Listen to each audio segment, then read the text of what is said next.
Hi guys, this is Nubs here.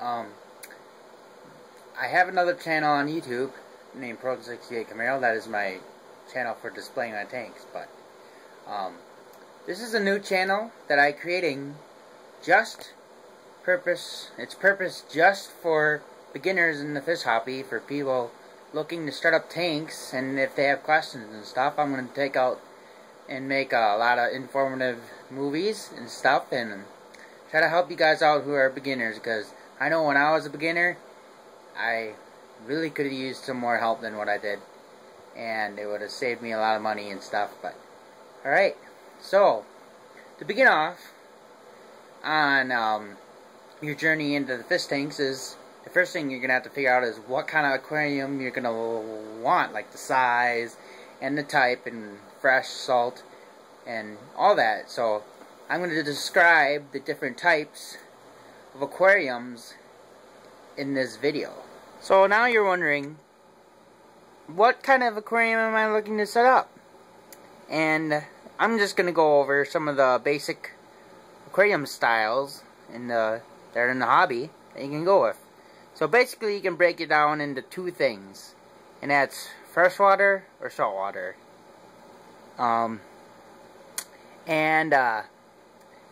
I've done both many times.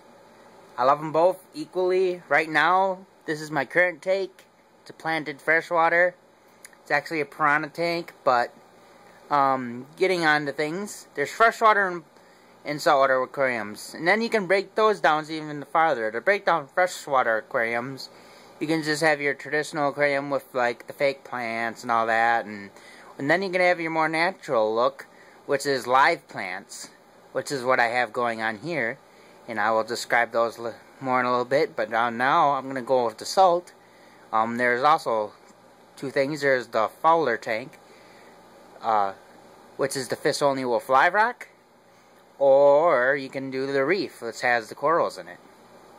Each has their advantages for both categories, for fresh and salt. And now I'm going to go over the advantages of both. We're going to go with the advantages of a freshwater aquarium that has all fake plants and everything. So the biggest advantage of this is that it's the easiest. Freshwater aquariums are a little less work than saltwater, but now when you throw in all fake plants, you pretty much only have to worry about keeping your fish alive, and your water parameters can be a lot more not near as good as what you need it for other aquariums. The downside to this is it doesn't look as natural, and it's just not as appealing to most people as other tanks. Now, if you're going to start a tank up for your kid or something, like your little child, I definitely suggest that type of tank with using the fake plants, because it's definitely the easiest. And if you are doing it for your child, chances are you aren't going to have that much time to take care of it for them. So that is the benefit of that. And then the other freshwater is the live plants, the planted aquarium. Now this isn't too much harder than the regular freshwater, but there are some things you need to know about planted aquariums. One is that plants require light. Now, you think in the wild, what do they get? They have the sun. Well, you have to duplicate the sunlight for the live plants. So, you're going to need a really bright light, which usually runs a lot more expensive. So it does cost more for a planted aquarium. Also, things you might want to consider is that plants thrive off of CO2. Like us, we run off oxygen. Well, the plants live off CO2, so you might want to give them an extra boost of CO2. It's not completely necessary, but if you want good, green, thriving plants, I highly recommend running CO2. And then, another thing is, plants also need water, but they're inside an aquarium, so you don't have to worry about them needing water. But then, another thing plants live off is having good minerals and good soil to live in.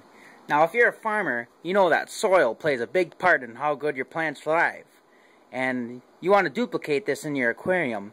So they make substrates out there that are good for plants, or you can actually use what they have in the wild and use some organic dirt that you can buy at a store and use that as your substrate. Those are some things you can do for your plants. You don't have to necessarily do all of them, but those are all things that will greatly increase your plant growth and keep them healthy. Like I said, the downsides of planted aquariums is they're more expensive. The plants themselves aren't much more expensive than a fake plant, but it's just equipment to keep them alive is a lot more expensive. And this right here is actually a live plant tank. As you can see, all the plants are alive inside of it. Okay, now we're going to move on to the second type of tank, the saltwater. Now there's two categories in the saltwater that I consider, and unfortunately I don't have a saltwater tank right now at a video shoot as I'm talking about this, so you're just going to have to look at this one. But a saltwater, to most people, the fish and the corals and everything usually are a lot more colorful and more eye-popping than a freshwater. But saltwater in general is hotter than freshwater, slightly.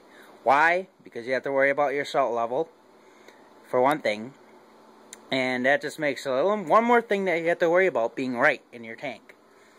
Other than that, a lot of the parameters in saltwater you have to worry about in freshwater. But when you start adding corals, there are also a few more things you want to worry about. But let's start with the basic fresh saltwater. That is the fish only with live rock, or just no corals anyway. In basic terms, there's no corals in it. Now the benefits of this is you can throw any fish in this tank and you don't have to worry about it causing damage to it, or invertebrates. Some invertebrates also cause damage to corals, so you can do anything you want.